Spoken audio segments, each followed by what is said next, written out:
I need your help. Please subscribe to my channel."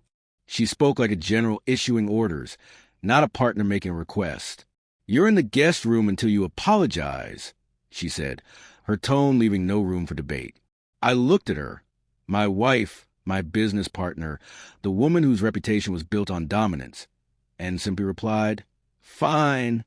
No protests, no arguments, just quiet acknowledgement. In that silence, I didn't feel defeated. I felt awake.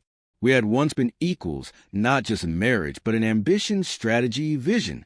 When we first met, I was running a modest consulting firm.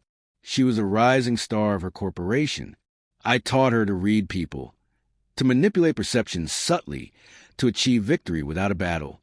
After every successful deal, she would lean close and whisper, "You always think 10 moves ahead." But somewhere along the way, those whispers became orders. Partnership turned into dictatorship. Tiny cruelties crept in. Jokes at my expense, dismissals disguised as stress, subtle gestures meant to undermine. At a dinner with her board, she called me her house consultant. Laughter followed.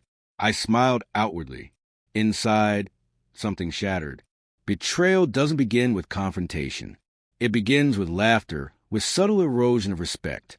And the real betrayal came later, not in whispers or secret calls, but in her laptop left unattended after a board meeting. Emails to her CFO, not about work, but plotting.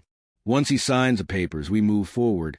She had written not divorce papers, but documents that will remove me from the company we built together.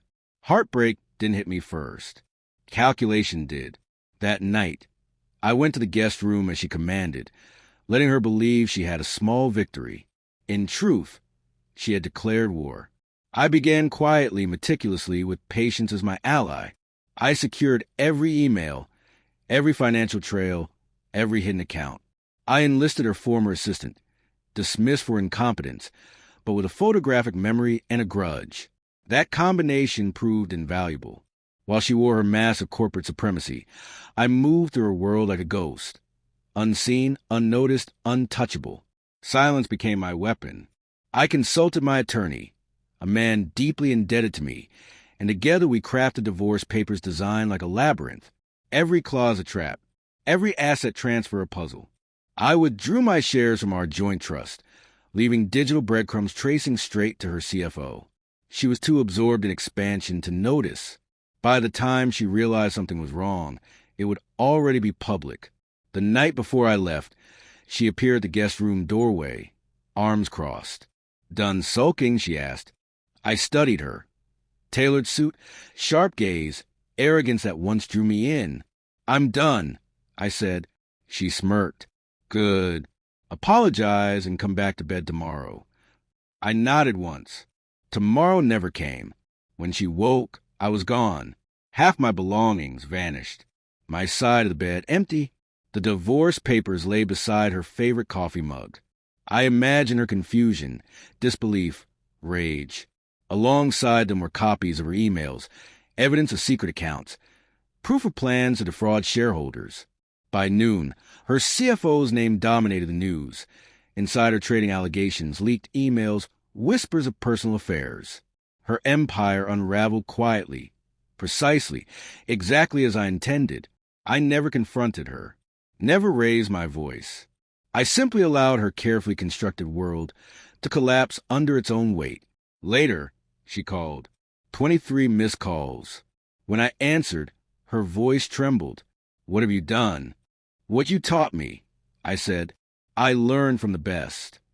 Silence. Shallow breaths. "You ruined everything," she whispered. "No," I replied calmly. "You did. I just stopped cleaning up after you." And I hung up.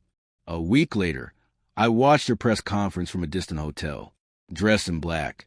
She spoke of internal betrayal, mismanagement, refusing to accept responsibility. That was the difference between us. She believed control was power. I understood that real power was patience. Late at night, sometimes I still recall the look she used to give me when she thought we were unstoppable. Revenge brought no joy, only clarity.